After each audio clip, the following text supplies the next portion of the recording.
Well, hello. Oh, hi. Oh, hi.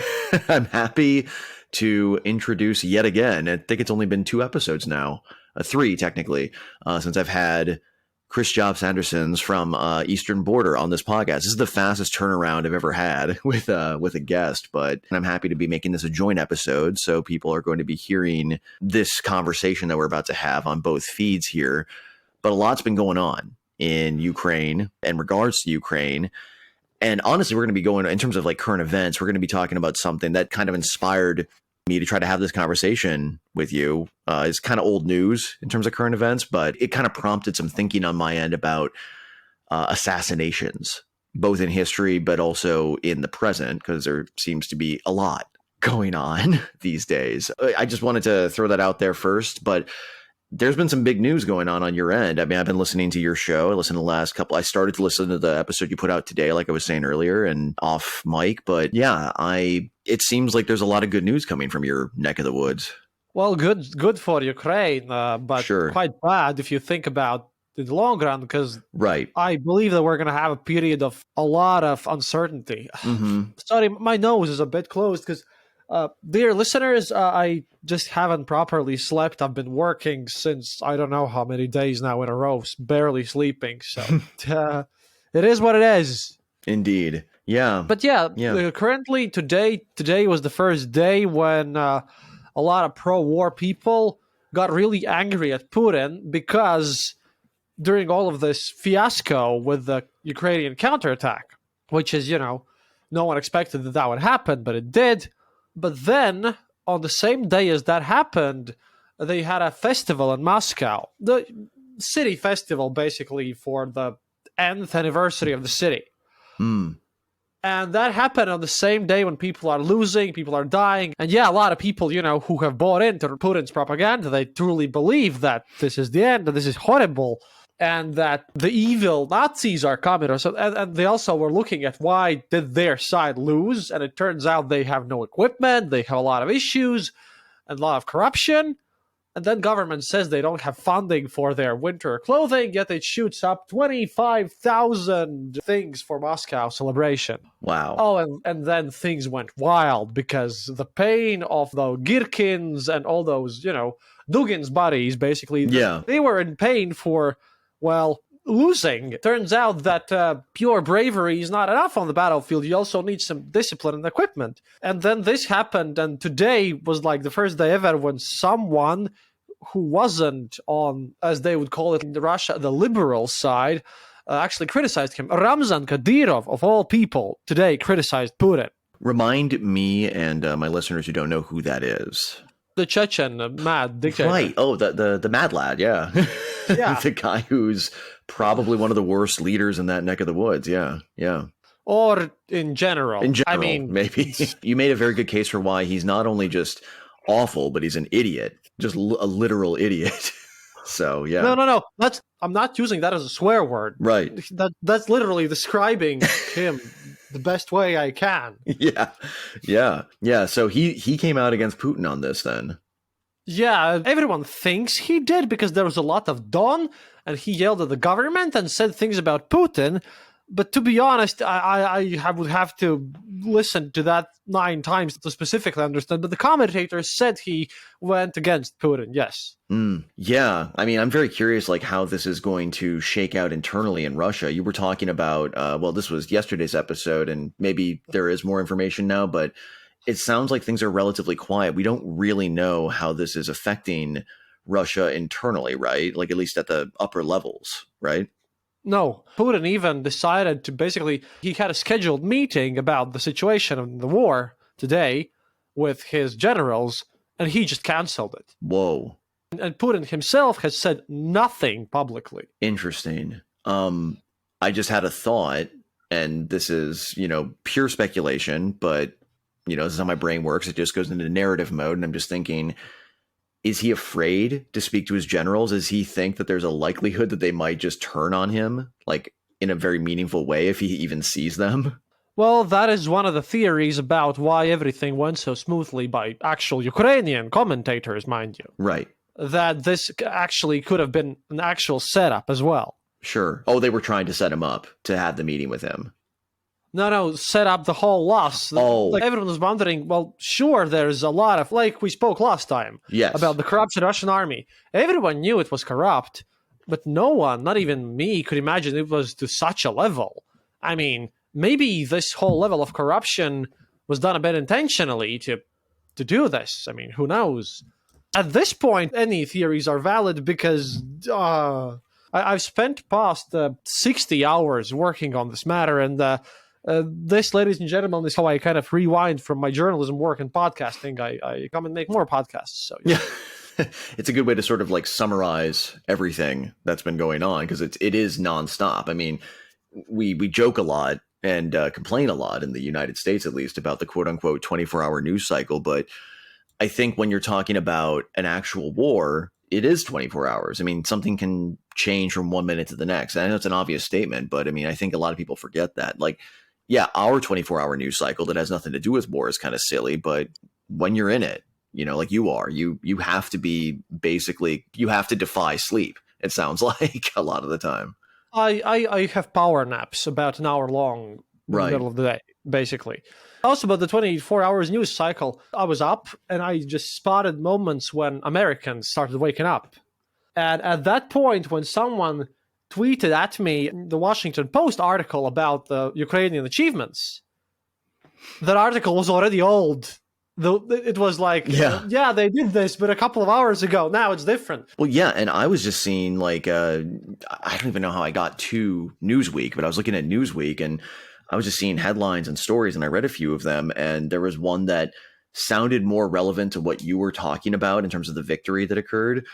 For example, there was a retired general from the United States, Ben Hodges. He was the commanding general of the U.S. Army in Europe for a while. He was saying, it was the 8th, so it was a couple days ago, it was like 3 days ago, he was saying Ukraine's going to retake Crimea within a year.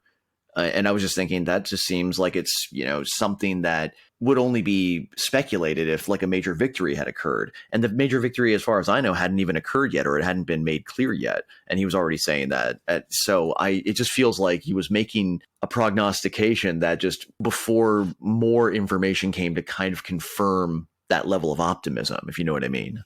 Look, I've also been telling everyone that I was certain that Ukraine would win. I didn't know the timescales, but I know that they would eventually win in some way or another. I thought they would fight until stalemate and then wait until sanctions kick in and then sign a deal or something. That was my idea of how Ukraine could win. Because by winning, I meant Ukraine's statehood, right? Right. But when this happened, yeah, wow, it's crazy.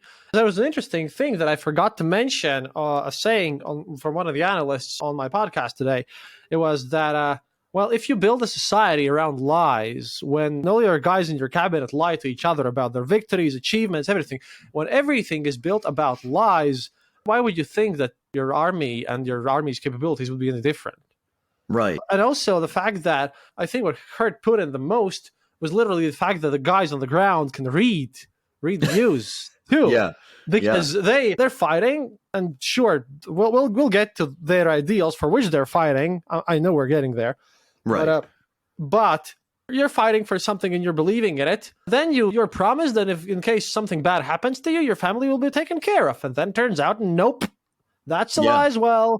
And then you don't have equipment, and that's a lie as well. And like I said today on the show, I really think that some of these people who were previously by Putin's propaganda, they're starting to awaken right now. I think this is their moment of awakening. And Putin himself, I don't know, I have this image of a shattered glass mask, which has like a single crack on. It is the first time when we might actually see the real Putin for once. Yeah, it does start to seem like the more that we look at, like, I really like how you put that, by the way, the like when you have a house of lies, we'll just call it that, but everything is based on lies. A state is based on lies. Of course, the military effort is just not going to live up. But on top of that, I mean, we kind of touched on this, I want to say, in the episode that where I had you on, but I don't think I phrased it this way, that when you are the country that's invaded, you have far more incentive to win than the country that's invading. I think that's almost always the case throughout history. I mean, you're trying to preserve not just your way of life, but your life, whereas the invading army usually has some sort of especially now in the 21st century, as some sort of abstract ideological goal. And in this specific case, if we're talking about lies, that is also based on a lie. Exactly. Because all is one, they keep telling me that there is no Ukraine, this is Russia, Ukrainians are a creation. I don't know, I've met quite a few of them. So they kind of exist as their own people. Yeah. That shouldn't be a controversial thing to say. Sure, I'll give it that they're Slavic people. They're related to Russians, definitely. Right. But it's kind of like us and Lithuanians, we're both Baltic people, but we're also not the same. Right. And there's a lot of, I'm sorry, Slavic is very broad. Like, you could be talking about Bulgaria. You could be talking about the Balkans if you're saying Slavic. And I know that Russia and Bulgaria have a history together. I mean, I think that, if I remember right, Bulgaria is the most Russified country in the Balkans. But regardless, it's like these are distinct entities, not all the same, just because they all sort of share a common heritage in that sense. They are less the same than the United States are. Far less so. Right.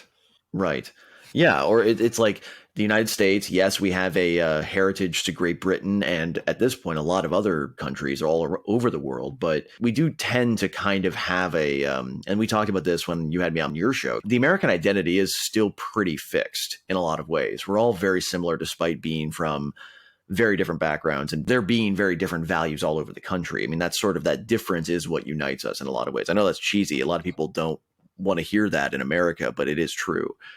Whereas I think when you're talking about Slavic nations, they all have their own histories and they might have to do with Russia, but that doesn't define them, is what I'm trying to say. Just a little tangent. I'm really happy that we're able to have such conversations. I miss these. This is why I like coming on to your show and invite you on mine, because it's just something that really, again, like Dan Carlin said, those discussions with cigarettes and everything in the smoky room. Or at one point, that mentioned that joke. But yeah, I agree with you. See, the thing is, I am at a loss here because yesterday even I was surprised, and I have no idea what's going to happen next. Zero. You can't even make a reasoned guess at this point, it sounds like. I am pretty sure that in the end, we will see Russia collapsing in some way or another.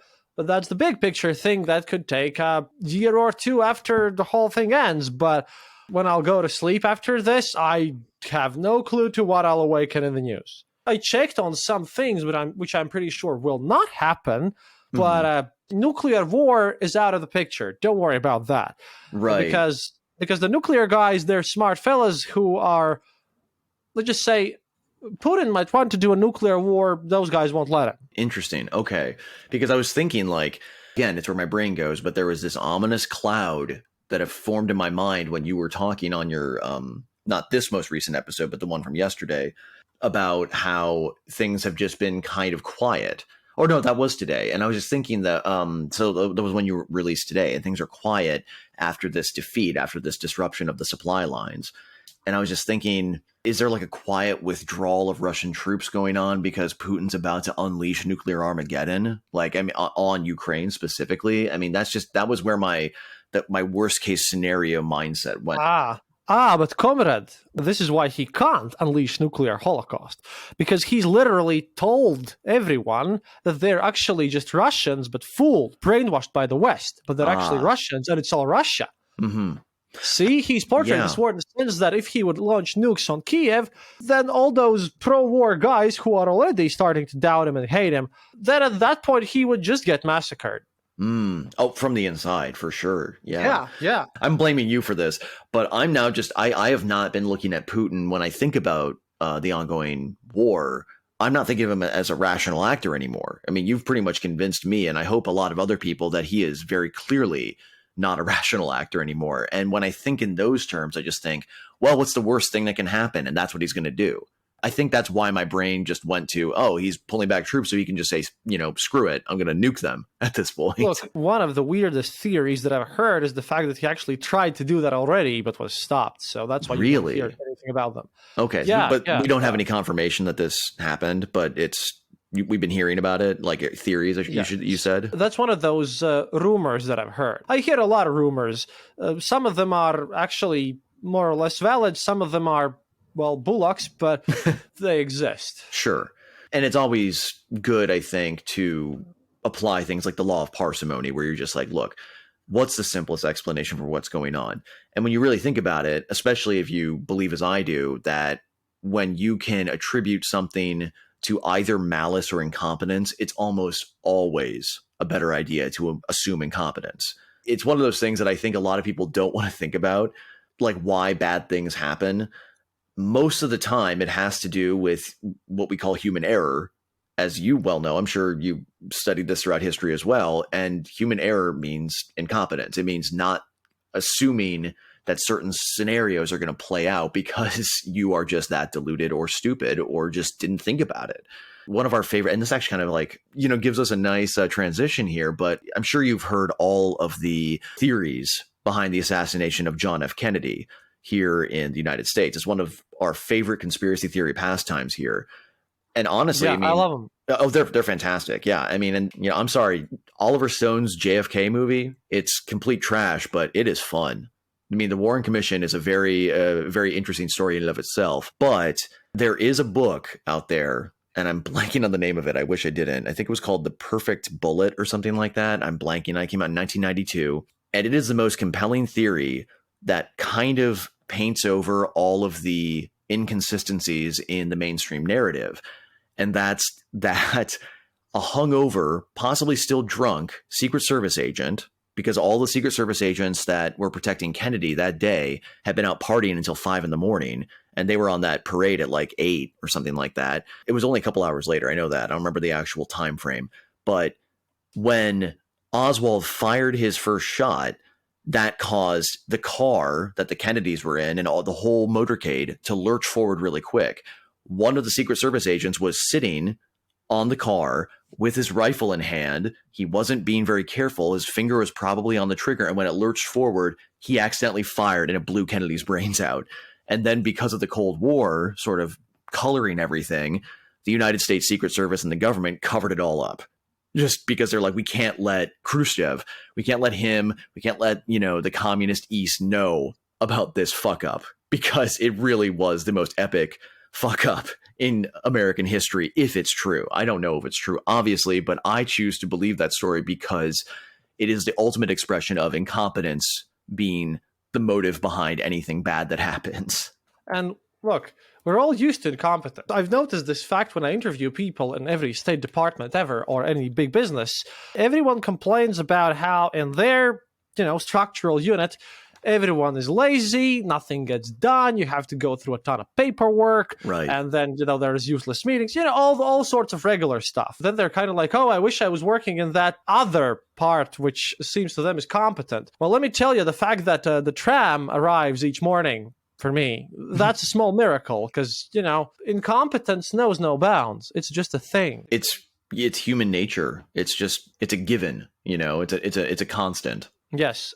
Yeah. I think I understand why a lot of people, this kind of gets into why people believe conspiracy theories. This is well-trod territory. People who look into conspiracy theories know this, but at the end of the day, the reason why people choose malice and not incompetence, we don't want to believe that our leaders, our governments, our states are fallible in the same way, that schmuck down the street is. But they are, because they're made up of people. You don't have to be an extraordinary person.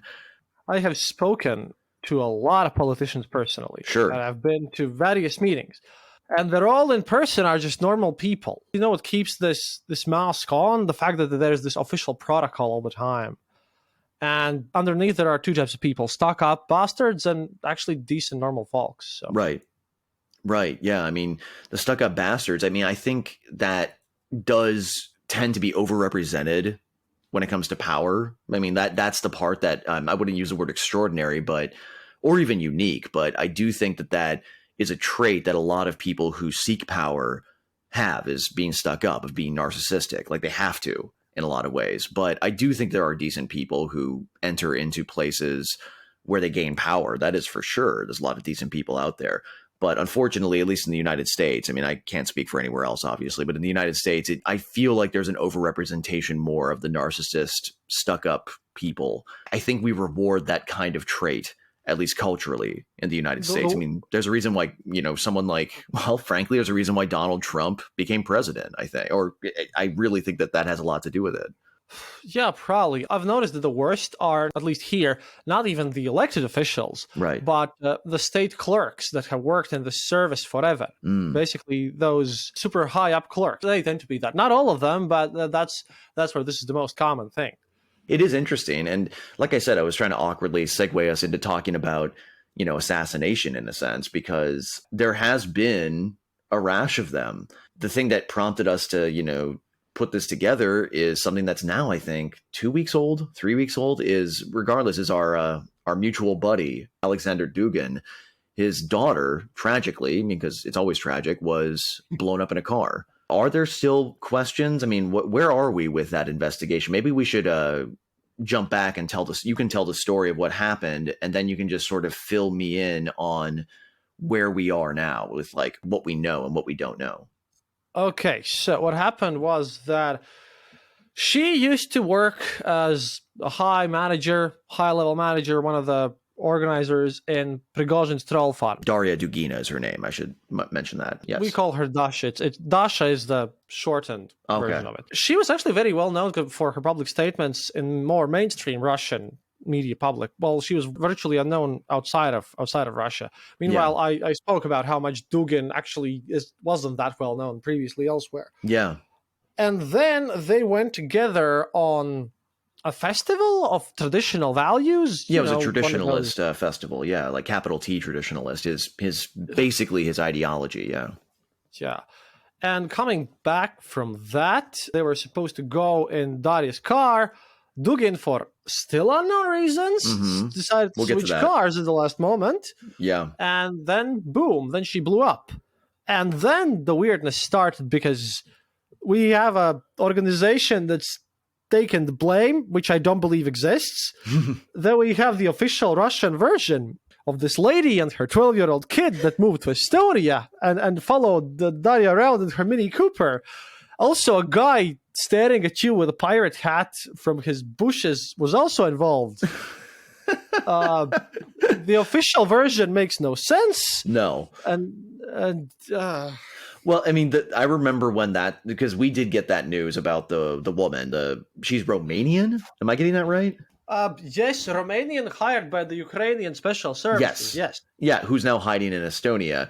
And she brings her 12-year-old daughter along while blowing up or trying to blow up Alexander Dugin. I'm sure she wouldn't have minded if she was part of this, killing, Dasha as well. But I'm sorry, the 12-year-old kid in tow just strikes me as a very weird thing. Like, that's one of those things where, like, if it's true, it would be one of the weirdest assassination stories in human history. Makes no sense. I'm pretty much sure that she was sent there to do something. Sure. She wasn't just a random person.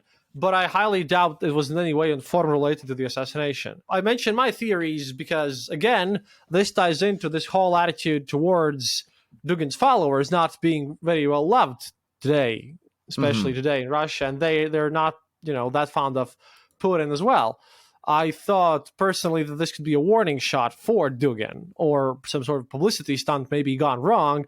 But yeah, like you said, it also explained this with a ton of incompetence. Whatever this was, I believe that this was FSB fucking everything up. No matter what they wanted to do, I know that this wasn't how it was supposed to end. If it was a publicity stunt, they probably planted something in a car, but just like with Ryazan Sugar in the 90s, just happened to be a real bomb. Yeah. If they actually wanted to hit Dugin, then they fucked it up because, Dugin escaped. No, we can't do anything. I mean, I don't know the reasons why. I don't know the original targets, but this just smells of KGB incompetence here. Right. Because this reminds me of those two nice guys who went to see the Salisbury Spire. It's 123 meters high, Yeah. Well, it's so funny because when it initially came out, we didn't know anything. All we had was that, at least in the West, all we had was the videos on Twitter of Dugin holding his head in his hands. I mean, and first of all, it does look pretty sincere on his part. Like, he does look pretty horrified at what happened. Because I do want to be careful. I don't want to start making insinuations, but I'm sorry. The fact that he changed cars at the last minute is very strange. It's very strange. And that he, maybe it's a coincidence. In fact, I always bet on it being a coincidence, but the fact is he changed cars at the last minute, which is usually something that someone does who knows that they are a target. and yet he doesn't do anything to stop his daughter from taking the same car. That's a very strange thing to do. But I still do think that initially we could tell right away. I mean, there was already kind of some discourse going on. You might remember some of it because it was on Twitter and, we were interacting together on this, but it just reeked of intelligence services. Now, initially it was like, okay, well, it could have very well been CIA related. I mean, they've done stuff like that plenty of times in the past, but the more information that came out and the more weirdness we started to sort of like understand about this whole story, it just struck me as like a sort of, frankly, an FSB fuck up. That's really what it started to seem like to me. That is, surprisingly enough, my most believable theory. Right. I just can't bring myself to think that Dugan is that much of a bastard that he knowingly allowed his daughter to take a risk he wouldn't take himself. But, he is, as we discussed in our last long form discussion, he's what did you call him? He's the clown up in the corner of the ceiling. He's just that strange. He's a strange guy. So I don't know. I mean, he really does seem like a true believing type. So never put anything past a true believer, I guess. But his daughter was like with him. Mm-hmm. And she was very influential. I also checked, but because of her job, she was much more valuable to Dugan alive as well. Right. Even if we approach it from the super cynical angle. Sure. Still, it would have been a bizarre choice to try to martyr her. And because again, as you put it, and I think this is something that a lot of Westerners, both fans and detractors of Dugan alike, don't understand or appreciate, is his influence isn't really that big in Russia compared to his influence here. He's developed and continues to develop quite a following, particularly on the American right. So, and it's not just because of Bannon, it's just because he speaks English and he puts out a lot of content that people here can consume very easily. He does lots of interviews. So I think people overestimate his importance, despite the fact that he does remain, I know you share this opinion with me, that he remains a very significant figure in terms of like Russian politics, in a sense. He's influential. Yeah. Yes, of course. Everyone, basically, from Maxim Kalashnikov to the Girkin himself to others, they've all read Dugan. They all comment on him. And so. Right. Yeah. And I mentioned this to you, and you hadn't heard this, but yeah, they do assign his reading, or at least they used to, in officer training. So it was, I believe, in specifically to Moscow. I'm not sure. Yeah. I checked that one out. Sorry, I don't really follow through all the recommended reads of the Moscow officer schools. Yeah. I only know some. Okay. It was just like when that story broke, though, about his daughter being car bombed and likely it being meant for him. It did get me like paying more attention to Russia, because Russia does have, as you pointed out in a message to me, I mean, Russia specifically, but just, the eastern border in general does have quite a history of assassination. There does seem to be some other things that are going on. Frankly, I know I don't know, but I'm just going to say the quote unquote suicide of Ravil Maganov. I'm sorry. He fell from a hospital window. Oh, look, comrade, falling from window, proud tradition. Also, who goes to a fucking hospital to commit suicide? Exactly. I'm sorry. When I read that headline, before I even started looking into the stories, I was just like, oh yeah, he fell into some bullets too. And maybe a couple knives. Of course he didn't jump out of a hospital window. Now, I'm one of those people who believes that coerced suicide is a thing, but at that point it's assassination. And the interesting thing, and I think this was actually Newsweek as well, but it might have been a different publication, but someone pointed out, and it was a great headline, Maganov was the 8th Russian oil czar to mysteriously die in the last year. So I wanted you to explain this and fill me in on this seeming allergy to life that Russian oil barons have these days. You see, they just like money. Okay. And they have families and kids in the West and everything. They're also somewhat sane people, with families who want to visit them sometimes again. And they have Western partners with whom they work. So sometimes they say things they shouldn't have said publicly. Okay. This is a very old tradition. I mean, in Latvia, the most famous case of being defenestrated. I love that. I like to use the word defenestration in a serious manner. It's amazing.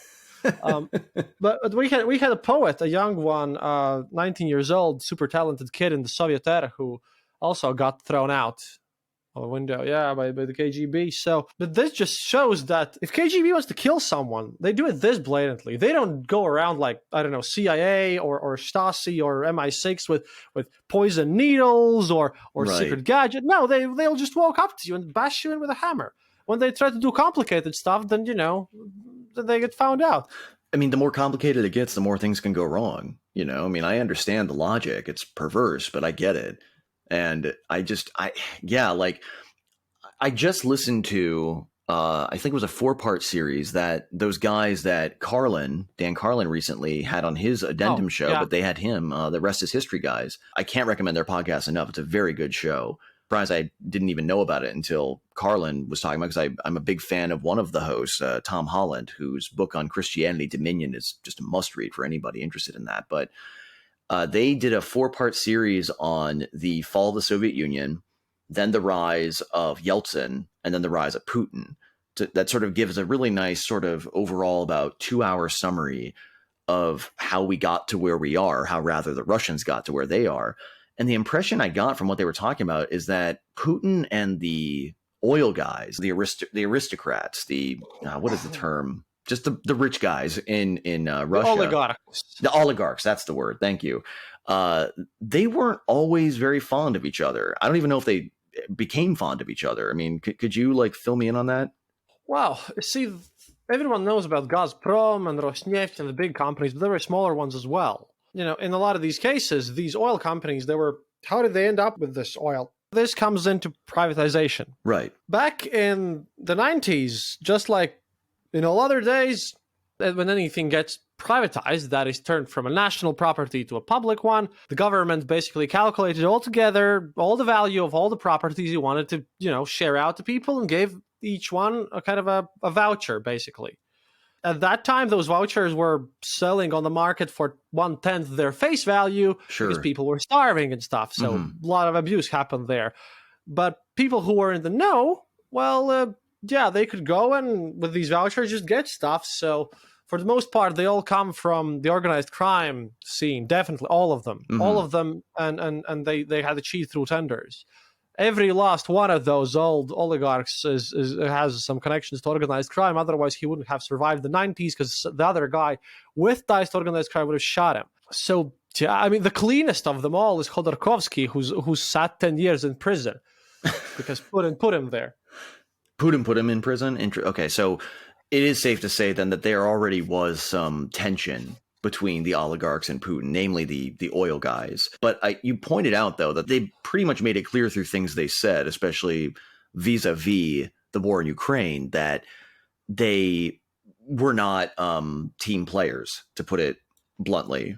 In terms, they weren't as loyal to Putin as he would have liked. Now, I gotta ask. I mean, I'm sorry. I just assume, again, all 8 of them who've died under mysterious circumstances, they were murdered. I mean, I don't even know the stories of each one, but I am just sure that that can't be a coincidence after it's 8. Pretty sure 1 or 2 killed themselves without being poked to do it, but, just to save time for the nice men from the KGB, basically. Oh, so they knew that there was, they had a target on their heads at that point. Such people always know. Sure. Well, yeah, and as you pointed out, when you come from organized crime, you know that if you don't seize the power, someone else is going to take it from you, that kind of mentality. But do you think that Putin specifically was behind these things, or was this the FSB just sort of taking the initiative? Let me remind you what I said last time. Okay. Collective Putin. Collective Putin? Yeah, the Putin is a collective, is an embodiment of power. I see. Okay. Hello there, and thanks for listening to another episode of The Eastern Border. Dear Patreons, thank you more than ever for supporting our show. Your donations are crucial to keep us going, and right now all of your money is going to securing good information for you and to fund Kristof's actual real-life mission to Ukraine to report to you live about the war that is going on there. Also, we would like to use this opportunity to urge you to donate to other organizations that are helping people escape Ukraine safely and to defend the country for those who decide to stay on the ground. One such organization we would like to highlight is the Defending Ukraine Together Come Back Alive movement. Launched in 2014, the Come Back Alive became the biggest organization providing support to the armed forces of Ukraine. You can donate directly from their webpage, comebackalive.in.ua. Remember that no donation is too small. In this situation, every dollar matters, every cent matters. If you're uncomfortable with giving money to war, they do have a position on their website that they are providing Ukrainian army with laptops, lights, photo equipment, cables, and is not purely military. Perhaps that might change your mind, but remember you can also donate to strictly humanitarian organizations such as the Red Cross and others that are helping people escape Ukraine safely. Please also keep following us on social media for all of your latest updates on Eastern Border on places like Twitter and Facebook. Keep listening, keep yourself informed. That's all from me now. See you online.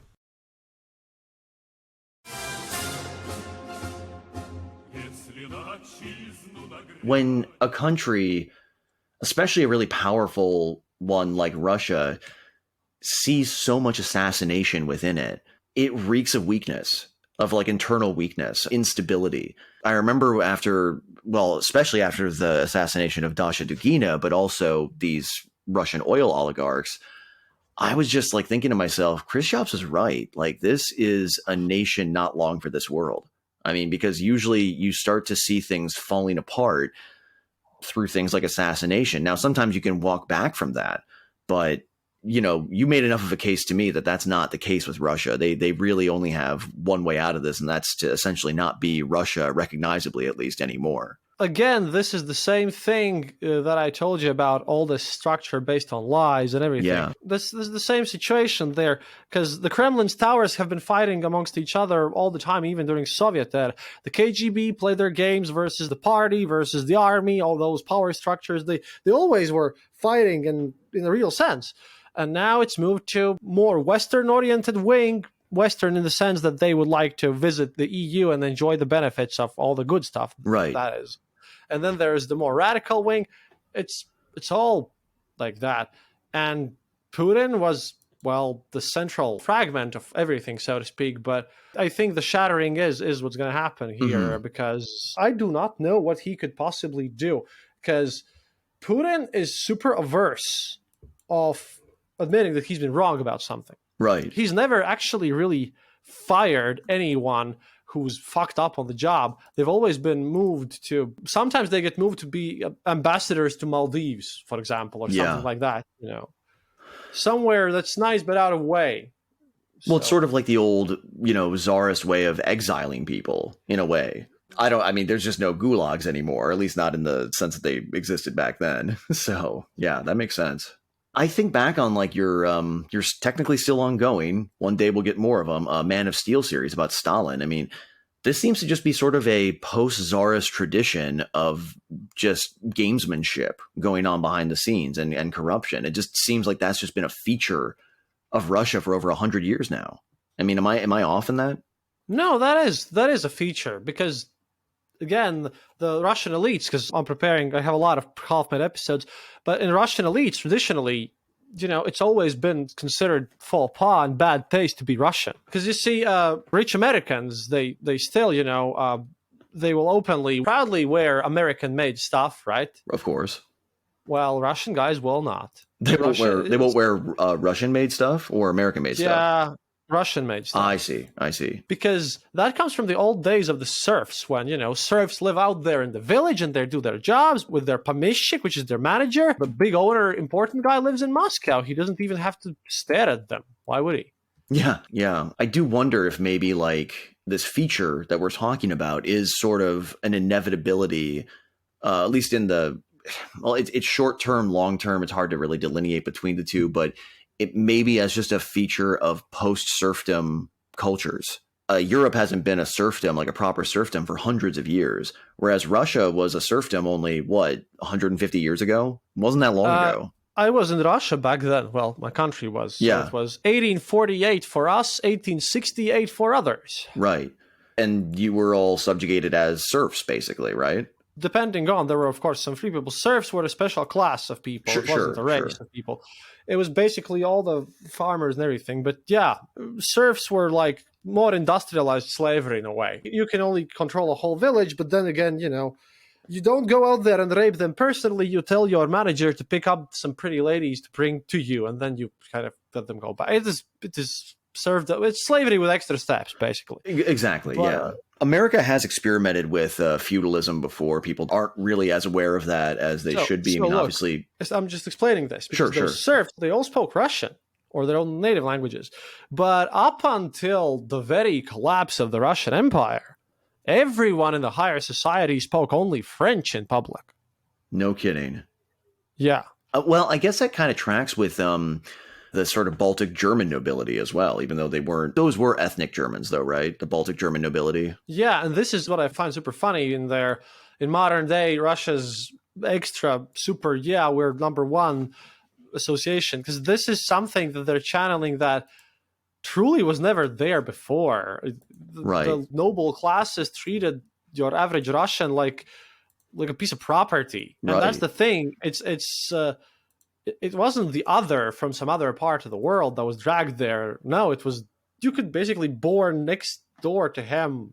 This otherness was inferred to this whole situation. It was just weird. Yeah, well, it's sort of like an internal slavery in a way. I mean, because America obviously had an international slave trade.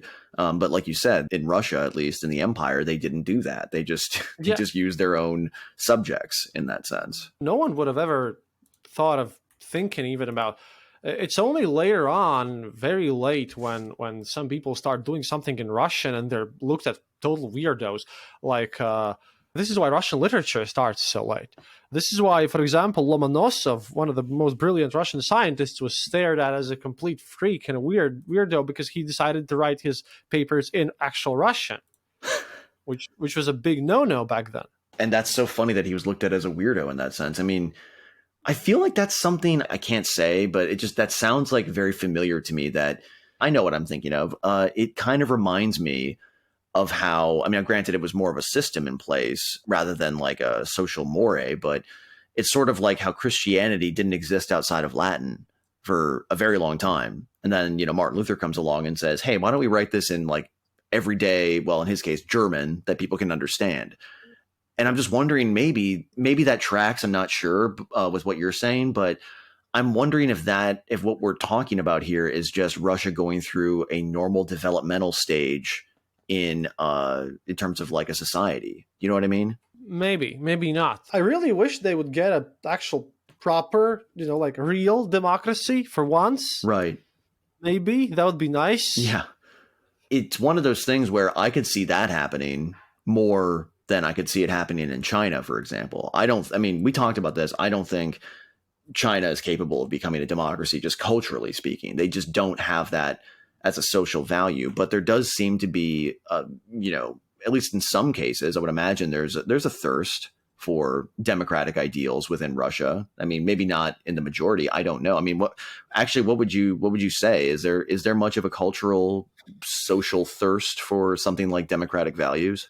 You're literally digging through all the episodes that I really want to make. Okay. Okay.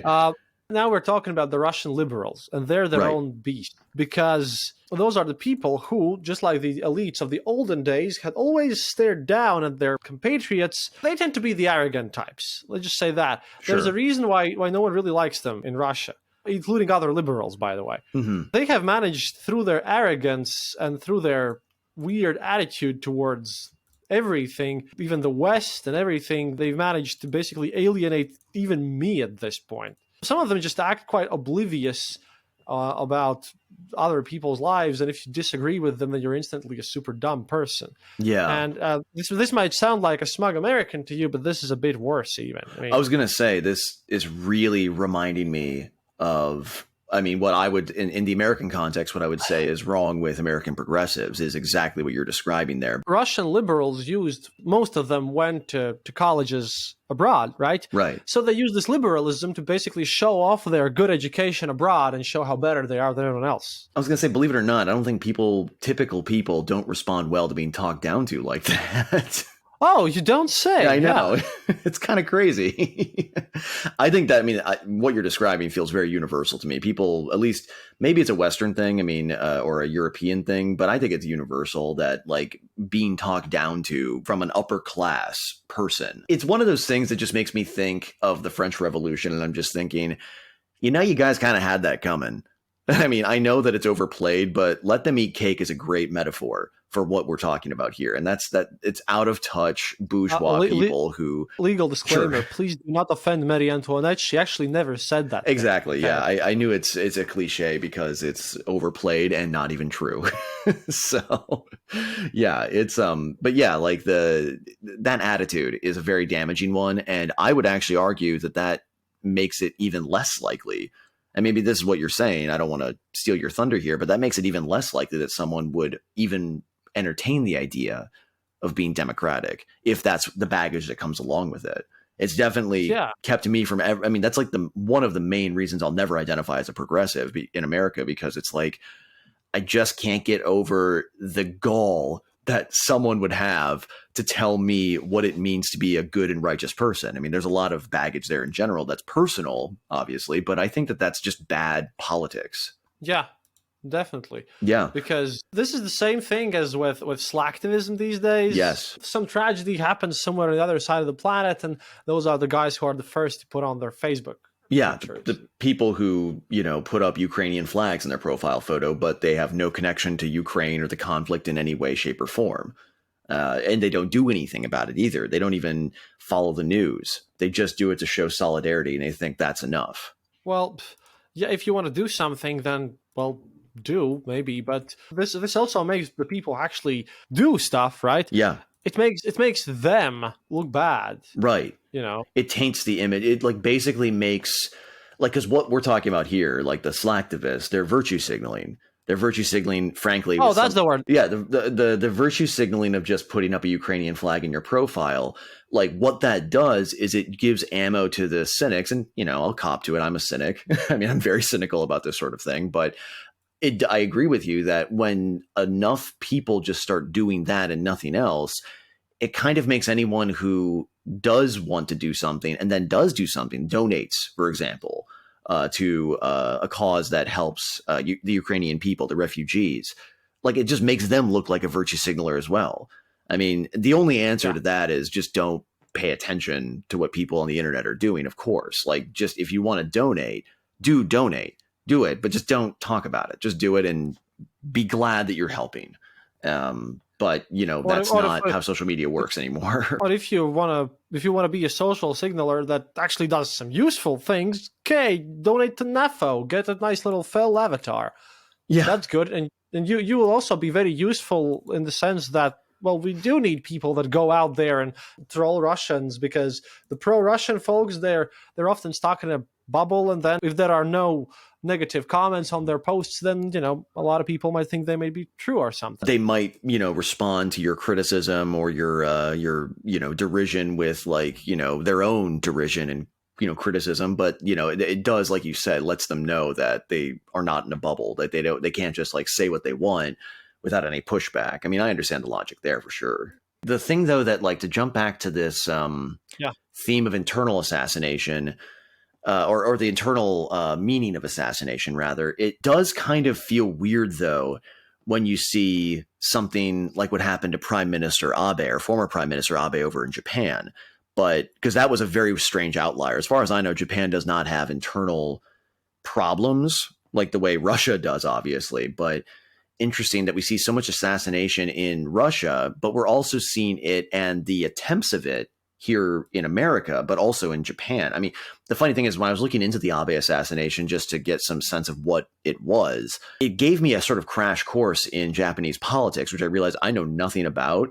But the faction he represented, I mean, see, to be clear, an assassination is a tragedy. Death is a tragedy on a human level. But when it comes down to the beliefs held by those who we've been talking about, specifically Dasha Dugina and Prime Minister Abe, I'm not particularly sad about them not being around anymore, because they believed some pretty heinous stuff and said some pretty heinous stuff. I mean, Dugina was just like her father. She was saying a lot of crazy shit, and she was very, as I understand it, pretty genocidal in her language about Ukrainians. Oh, yes. Yeah, so it's not much of a loss in that sense. It's a human loss, but beyond that, it's not much of a loss. And Abe, I mean, I'm a little biased because of, my family, but, he was even worse. He was somebody on Japan's hard right. I mean, that's what they would call their right wing. And their right wing are essentially the Japanese equivalent of Holocaust deniers, because they deny that anything happened in Nanking under the Japanese army. They minimize it or flat out deny it. And I'm sorry, when you start denying the rape of Nanking, where hundreds of thousands of people died, in some of the worst, most heinous ways imaginable at the hands of Japanese soldiers, I'm not really going to shed a tear when, someone makes a homemade gun and shoots you, as what happened to Abe. And the funny thing is, actually, the guy who killed Abe, nothing to do with politics. It was just because of an association that he had with this, it was like a Christian organization or something. Some other group? Unrelated completely? It was, a completely unrelated group that had screwed over his mother, and she'd lost her house. So it's like I understand why he was angry, but it was completely unrelated to Abe's politics in a direct sense. But the thing is, I was talking to you about this. I was drawing comparisons to the late 19th century and what that we call the age of assassination, where a lot of people were getting killed. And it was never always about politics. It was always for varied reasons. But there was just an increase in the amount of assassinations that were occurring. And it does kind of start to feel like we're entering a second age of assassination, sort of similar to, I think it was called the Age of Steel in Italy in the lead up to fascism. Our friend Daniele Bolelli was telling me about that semi-recently when I was floating this theory past him. Because like in America, at this point, I wouldn't blame you if you didn't follow anything in America. We had an aborted assassination attempt on one of our Supreme Court justices after the ruling that protected abortion was overturned. He almost killed Justice Kavanaugh, but then he decided to give up at the last second. As far as I'm concerned, that's still an assassination attempt. So there's something going on a much larger scale, I think. Possibly. I could be overstating it, but that's just the sense I'm getting, and it kind of freaks me out a little bit. This is what I meant when I was saying in our exchanges. This is going to be a pretty depressing episode. This is pretty grim, Yeah. I had no idea. Oh, about Justice Kavanaugh, for example? Yeah. Yeah. America is more known, and I don't need to tell you this because I think the rest of the world kind of looks at us in a sort of like, you guys are crazy. We're more known for mass shootings than assassinations. And we've had several, obviously, and many have been politically motivated. But I think that we could probably fold mass shootings into the assassination category. And regardless, I only see this kind of thing outside of Russia, because I think it's going to keep happening in Russia probably for a while. That's just par for the course with the shattering you're describing. I think that that's just sort of inevitable, but it does feel like it's part of a larger trend. Angry guys with guns. Well, look, in the 90s, just after the Chechen war, that's where the whole Russia's criminality started. Right. Well, now is going to be a rerun of that. Mm-hmm. Yeah, with maybe a little bit of warlordism thrown in. Yeah, Yeah, that comes with it. It comes with the territory. The thing is, though, this is the part where I really am going to make people depressed or think that I'm completely overstating things. But we need to remember what the age of assassination led to, and combine that with the fact that an assassination, or that assassinations show an internal weakness and insecurity and instability within states. That was all par for the course with all the assassinations that were occurring back in the 19th century. And what did those all kind of culminate in? The final assassination of that age being that of the Archduke Franz Ferdinand by Gavrilo Princip. And it's hard for me to walk back from the ledge to think that, okay, we're in for that all over again. And all the instability within these nations is going to turn into a lot of bloody revolutions and coups. I don't think it's going to go that far. I hope not. But I have to agree with you here. We are certainly looking at an era of, well, bit more chaos than usual. Yeah. And just because it seems confined to, for example, Russia, doesn't mean it is. It doesn't take much for it to become, for it to break out. I think Western special services shall have to take a great look at, for example, Russian terrorists after this whole event. Do you think neo-Nazis like Rusich Squadron or Wagner Group, they're tough guys. It's hard to kill them all. Sure. And they won't be re-educated, and they will want some vengeance, and they won't have anything else to lose. Yeah, if they, if their cause has been, diminished by grander forces, yeah, at that point, it's going to incentivize them to keep doing what they're doing, or go further, rather. Yeah. And as you pointed out earlier, and as you've been pointing out, it does look like the tide is turning more into Ukraine's favor in a more obvious way. So this could happen Well, sort of like how Ukraine's victory seems to be sooner rather than later. These backlashes, to put it mildly, are going to be coming sooner rather than later, and that is very worrisome. Yeah, but you kind of have to accept this. I mean, from starters, like Gorbachev died, then Queen Lizzie died. Yeah. And then I started thinking that I guess it's some sort of, we're just seeing the last gasp of a dying era at this point. And I mean, literally. Yeah. What we call the boomer era in America. Yeah. We kind of have to basically endure through this and make sure the next one isn't as terrible as this one. This one's ending was. Yeah. I mean, yeah, and this is sort of a broad statement or question, but are all eras, especially significant eras like the one we're seeing the end of now, do they tend to end, in your eyes, historically speaking, do they tend to end violently or chaotically? Sometimes they just end up with a whimper. Right. Then again, we are already seeing chaos. You're forgetting about Sri Lanka, for example, also, which exists, which I also follow. That whole collapsed thing. Yeah. Oh, Sri Lanka. Yeah, of course. Yeah. I believe that there are definitely some global systems such as United Nations and some other things that are global that maybe should, require another look at, because this world that we live in right now can no longer be guided by principles created just after World War II. Yes. I'm sorry, that era ended. Yes. And understandably, at least in the United States, there's a lot of nostalgia for that post-World War II era. Like, that sort of transcends politics as we know it, at least in the United States, is that in general, regardless of what side, quote unquote, you're on, you have a lot of people who are pining for that greatness, that sense of optimism.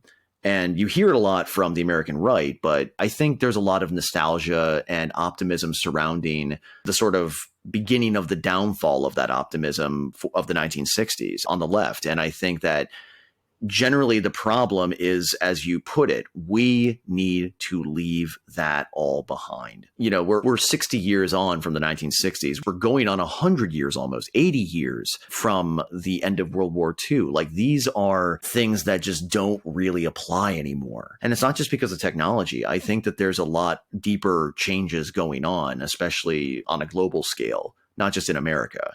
So I'll let you respond to that. We're not the same people as we used to be. We're not our parents. The world's changed. Right. Drastically even. And just because some power won some war way back, what does this have to do with us today? Right. What you're getting at, this is so interesting to me. That sort of is why I go so hard in the paint when someone starts talking about Nazis. And I just say, there's no such thing as Nazis anymore. Like, even the people who identify as neo-Nazis, they're not Nazis. All of the Nazis are dead. We either killed them or they've all died of old age, ones who survived. The most interesting part is that people in the West who call themselves Bolsheviks or tankies, those people would be shot by Lenin. Exactly. Firsthand, instantly. Yeah. Like, our lives have changed since even like 2007, since the smartphone appeared. Think about what that one thing has done to our lives. Yeah. Yeah. That's a great point. 15 years ago, like, I mean, I didn't get an iPhone until 2012, and it's still like insanely different of an experience now with the iPhone. I think I have an iPhone 10. It's a completely different device and has completely different functionality. And that's changed how I behave, like, in the world by having it. It's my only portable device now. I used to have an iPod, like an iPod Nano, and an iPhone. I used to download songs. I don't download songs anymore. I just stream stuff now. Remember how we used to use Winamp? Oh yeah. We had like folders of songs on our computers. Yeah. It's funny because we're talking about something that just doesn't matter really on the face. But what I think we're describing is behavior has changed. And when behavior changes, the psychology changes. And when the psychology changes, people at scale start to change. We still use a floppy disk as an icon to save documents. Little kids don't know what that is. Little kids don't know why Skype has this weird logo kind of tube thing, right? They don't recognize that. Yeah. I found an old floppy disk, an A drive disk. I mean, if you really want to talk about old, try to dig out a B drive disk, the ones that are actually floppy. But oh man, those are ancient. But I mean, I saw them and I used them, but they were even before my time. They're from like the 80s. But yeah, like, I found an old A drive disk and I showed my partner Molly, her brother is 19. And I showed it to him, and I was like, because like he's tech savvy, but he'd never seen a floppy disk before. So I was just like, you know how much space is on this thing? 1.6 megabytes. Like, it's useless at this point. We change everything about literally everything. But we have decided that for unknown reasons in the Security Council that runs our world, only these countries are allowed. This is like one of those things where I love saying this, mostly it's because it sounds so bad out of context, but it's the one thing Dugan always said that I was kind of like, he's not wrong. The idea of a multipolar world.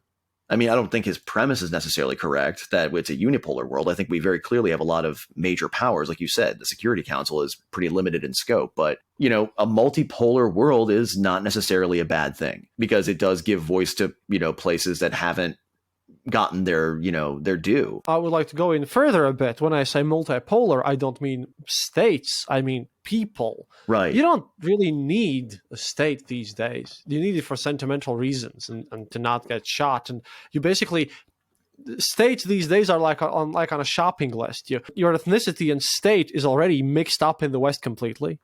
Oh, yeah. It doesn't matter. Secondly, so that's not important anymore. So your state basically becomes the place. You don't even have to like its culture. There are many cultures everywhere now. Maybe there's like more tendencies to one direction or the other direction or something. But basically, state is just like a guide to like, oh, I like these rules, but I don't like those rules. I'll go live there or something. Sure. Yeah. Yeah, I mean, that's a great way to defamiliarize it. I mean, in a sense that, like, when you do that, I agree with you that ideally, at least, we're being pretty idealistic here, but I agree with you that it's, it doesn't make much sense to be, for example, this is a loaded term, especially in the West, but to be a nationalist. In Latvian language, nationalism is only the bad kind and patriotism is only the good kind. Right, yeah. And I think that we do see a push for a more nationalist character. It doesn't really matter where it comes from, but it's usually a right-wing concept or priority, I should say, in the West. I mean, we have one of our Congress people, she was calling herself a Christian nationalist, and it caused a lot of people's heads to explode over here. And that's when they started throwing out the term, if you didn't think she was a Nazi before, look at this. And that's when I just have to be the pedantic dork and just be like, okay, first of all, the Nazis weren't Christian. Second of all, she's not a Nazi, even though she said some pretty weird things about Jews before. It's just such a, I mean, it's pedantic on my part, but it's just one of those things where I'm just like, we are so stuck. We're so rooted in that 20th century nostalgia with everything we talk about. It's just, whether it's good or bad. That's actually the other thing I didn't really highlight enough, is that when we try to describe why someone's views are bad, we just invoke the Nazis or we invoke the communists. And that just strikes me as so insufficient, even when the people are calling themselves communists or Nazis. It's just not relevant anymore. Yeah, because what was Nazi back then, even the meaning of the word itself has changed these days. The literal definition of it. Because back then, they literally thought of themselves as National Socialists. Yeah. Yeah, like pro-working class nationalists, yeah. Yeah. Yeah. And which is why they worked with Stalin for a while. Right. Quite easily. Yeah. Yeah. And I still think it's really funny, though, because Hitler was so on the nose about how much he didn't like the communists and how much he didn't like Russia. But, obviously, Stalin was just like, well, it is convenient. I'll team up with him for now. Nazism has never been a coherent ideology. No. I mean, I've tried to make it coherent on my show, but the more you do that, the more you realize how just all over the place it is as an ideology. You can call it right wing, I guess, but like even that isn't sufficient. It's so esoteric. It literally is esoteric. It's a weird, like, sort of religion that's built around a cult of personality. It's such a strange ideology. And I think that's why people are so invested in invoking it, is that it is otherworldly and the crimes it's associated with are ghastly. So it's a very effective cudgel to use against people, but it's just, I think it's its own isolated thing. Yeah. I have to agree with you there. This is the point where I presume why most people kind of switch off your show sometimes. You have to get really deep to understand this. This is political philosophy, dear listeners, and sometimes you have to have some, because otherwise making sense of everything that's going around us is weird. And my own lections are coming on like 1st of October, and we have the most bizarre candidates this year as well, because we have like a lot of parties, a lot of them, and because each year in our parliament, about 8 or 9 parties actually make it to our Congress. Basically, I'm envious. We only have our shitty 2. Oh, we have tiered voting as well. Oh, ranked choice, you mean? Yeah. Oh, man. That's another one of those things that, like, it has passed in some states, including my home state of Minnesota, but it's not a national thing, and that'd be really nice if it was, because it's so much better. But the weirdos that are like running for candidate, you always complain in America that you've done something wrong with democracy about your only 2 parties and something. Well, over here we have a different thing. Our parties aren't like your Republicans or Democrats, which I have to actually explain to my own Latvian audience, since your parties kind of operate like franchises as far as I get it. That's a good way of describing it, yeah. You kind of actually have to pay to put the donkey or the elephant on your ballot or something. Well, here they're more like very tightly knit interest groups. And each elections we have this one party that consists of various members from other parties that have imploded, who have come together, who are now returning, and who are doing this savior thing, which is also a very Soviet thing. Yeah, and that's, because we have an election coming up too, not for president obviously, but for midterms, and it's been getting very heated in a lot of places. And this is one of those you will love, of course, moments. Okay. Technically, Russia is having an election right now. No, seriously, they are. They are. They call it the Unified Voting Day.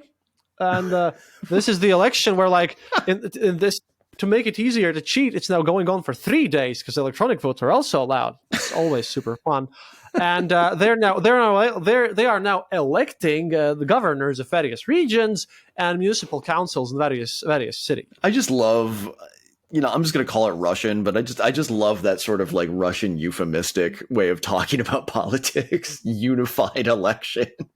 I mean, that like, isn't Putin's party called like the Unity Party or something like that? United Russia, yes. United Russia, yeah. Like it's almost like he's kind of like winking at observers from the outside, just being like, "You see what I'm doing there, right?" Oh man, yeah, that's incredible. That's incredible. Why do they even bother with the pretense? I've heard that actually said on like other podcasts talking about Russia, where it's like, and that's the naivety of some of those liberals, because there are some very insignificant elections like city district councilor elections where you can pass through or something. Sure. The Russian liberals have like stuck on those, and they are like always, you should go and vote. We should try everything so that you can say that you've done something. But it doesn't matter. It doesn't matter, man. It hasn't mattered since 2000 and Putin's second term, basically. Yeah. Yeah. Like that was when Medvedev won, right? And then like Putin got him to like agree to do like a sort of like switch off, like, I'll be prime minister and you'll be president, that kind of thing, right? Honestly, I kind of like that we're on this like happier note or more jovial note, because I think at this point we can only be ruefully amused at like the broader picture of things. You know what I mean? I am done being nervous. Right. This is why I'm here, man. I'm done being ultra stressed about everything. Right now, I just want to have a peaceful conversation with you about stuff, and it's amazing. Yeah. And we can talk assassinations too. I don't really know what happened after with Dugin. Oh, they held this massive state funeral. Of course. Imagine in the best traditions of the Nazi party, no less, like seriously massive. And then there were speeches and everything. But then Dugin's kind of just disappeared. I don't even know where he is right now. Right, because like last I heard of him was that funeral, and he gave if I remember right, he gave a pretty like not a fire and brimstone speech, but a very heavy-handed speech of what Dasha was fighting for, that kind of thing. I mean, do you remember what he was saying during the funeral? No, because I couldn't sit through that. Look, dude, I listen to that stuff every day. No. Yeah. No, that makes sense. I'm sorry. Yeah, I'm sorry, but not this time. Yeah, I mean, and that is interesting that he's kind of like disappeared. I mean, possible that he is just in legit hiding. I mean, I haven't been following his online activity, so I don't know. Maybe he's still putting stuff out, but yeah, he has kind of dropped off the map, and that is very interesting. Denis Pushilin, by the way, the leader of the Donetsk People's Republic. The last we've seen from that guy was when he was in an armored car driving somewhere very, very quickly. Just like trying to, and we don't know driving away from what, he was just trying to get away. And making his show, yeah. Okay, yeah, Yeah, I mean, I guess we can only speculate at that point what's going on. Okay, well, if you want to jump back to assassination a little bit more, I was Oh boy, wondering. oh boy, oh boy, my favorite. Well, I was wondering, because we were talking about this, and you were saying that there is indeed a very storied history of assassination in your part of the world, and why was there so much, in your opinion, in Russian history specifically? Because from about 1740 until 1918, when Nicholas II was and his family were killed in that basement by the Bolsheviks, I want to say something like 5 czars were assassinated. The most significant one being Alexander II. In a way, it's about mentality. Sure. Remember that in Russia, a life is cheap. Sure. Okay? This happens when you completely normalize violence, I guess. Mm-hmm. And you think that, like, in this case, it's just sort of like it became, dark way to put it, but kind of a cultural value? Yeah, pretty much. Russia these days, if you look at what they're saying, what they're teaching kids at schools, and if you listen to my past episodes, then you probably heard that one. Sure. Russia is slowly turning into a bit of a death cult, really. Really? I mean, I have to go back and listen to that then, yeah. Think about it. They teach you that dying for your country and going on military is something awesome that all good men should do from the age of 10. Their biggest celebration is what? End of World War II, which they celebrate by literally carrying on the streets this immortal march. They're kind of ancient relatives or just someone from the past just walking through the streets with their dead guys on them. They have some weird death obsession. They have tons of songs about them. Death and violence has been pretty normalized there. Right. When it comes to something like the Second World War, though, I do kind of understand the memorialization when your country has lost. It was about 26 million people. If you want to know everything there is to know about this whole situation, about how they celebrate at the end of World War II and how it's celebrated in other places, their slogan for the celebration is "Можем повторить," or "We can repeat this." Like we can do we can accomplish what we accomplished before, is what they're saying. Yes, so we can go to Berlin again. Mm-hmm. Hey guys, hey Russians, we have documentation about what you did on your way there, and Dan Carlin has talked about it. It wasn't very nice. I don't think people are going to think that it's a good thing. Now, granted, they don't care what anyone else thinks, but this attitude that literally started from about 2008, because previously it was a Memorial Day. This attitude is one of the reasons why we in the Baltics are actively kind of removing Soviet monuments, because for us that we can repeat these things, oh boy, it hits home. Oh yeah. Yeah, I mean, it's funny whenever I read, and I think it's just because I follow, your work, so it doesn't surprise me, but it's just really funny when I read Western, more neutral Western observations about the Baltics. There was another story in Newsweek I was looking at earlier about your president, Levitt, is that his name? Yeah, Egils Levits. Yeah. And he gave a speech just yesterday saying, being very firm, saying, we can't hinder Ukrainian progress at this point, which, I mean, I was just like, of course he would. They're all all you guys are on the same side right here. And it's funny, like in the article, they were saying, and the Baltic nations, which have been a lot more strident in their skepticism of Russian motives. And I'm like, yeah, like that's not news. Like it's just a statement. It's a statement of fact. It might surprise you, but I was born in the same country as Zelensky, in the USSR. Oh, right. Yeah. I forgot. Yeah, you were born as the Soviet Union was dying. Yeah. 1989. I managed to live whole 2 years through it, but I still have my thingies.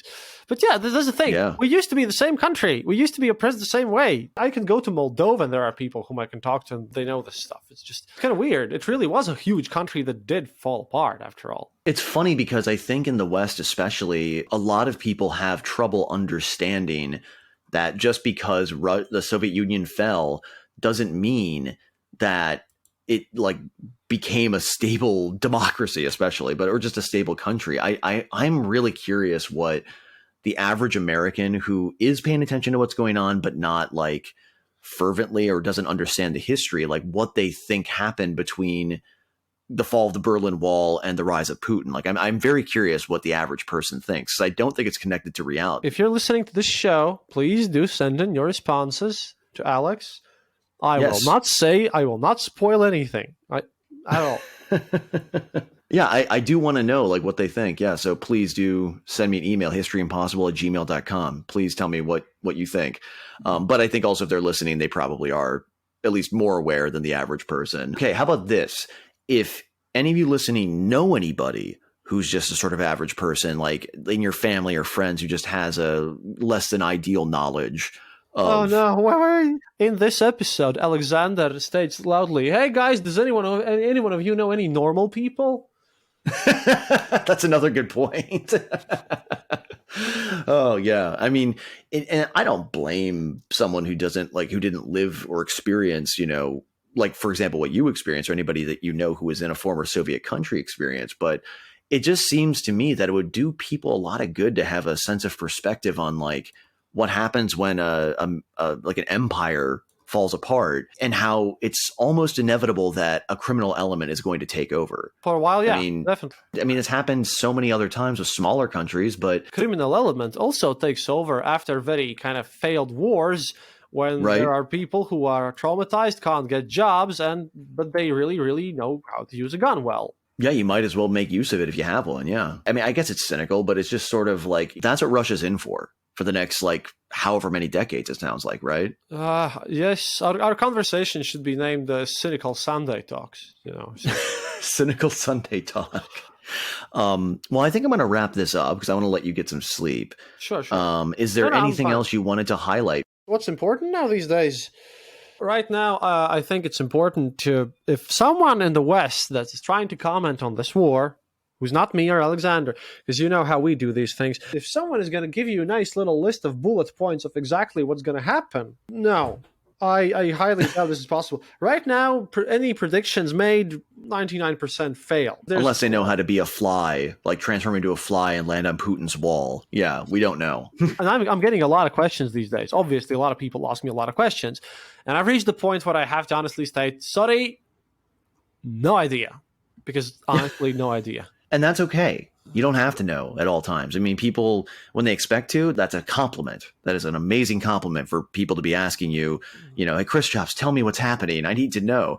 But people need to also understand, who are listening to this, that most of the time we don't know anything. And these are just educated guesses we make. Like, a lot of it is informed by bias and all that. But, we have to just get more information sometimes. And, even with history, never mind current events, but even with history, sometimes we don't know everything because there just isn't enough information out there, or we didn't have access to some of it. So yeah, basically I'm saying, give us a break, guys. Yeah, we're humans too, and we're sometimes overworked as well. So yeah, and operating on power naps. So happens. Yeah, on that note, I'm going to let you get to more than a power nap, my friend. Thank you so much for sitting down. This episode will be on both our feeds, and please send me those emails if you know any normal people. I'll be surprised, but please do. Do svidania, tovaryshi. Happiness is mandatory.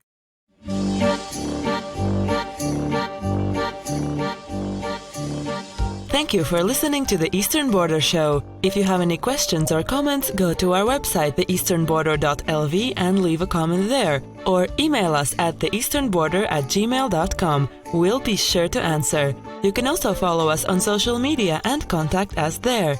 If you enjoyed this episode, then leave us a review on Apple Podcasts and tell your friends about us. It really helps us grow the show. And remember, happiness is mandatory.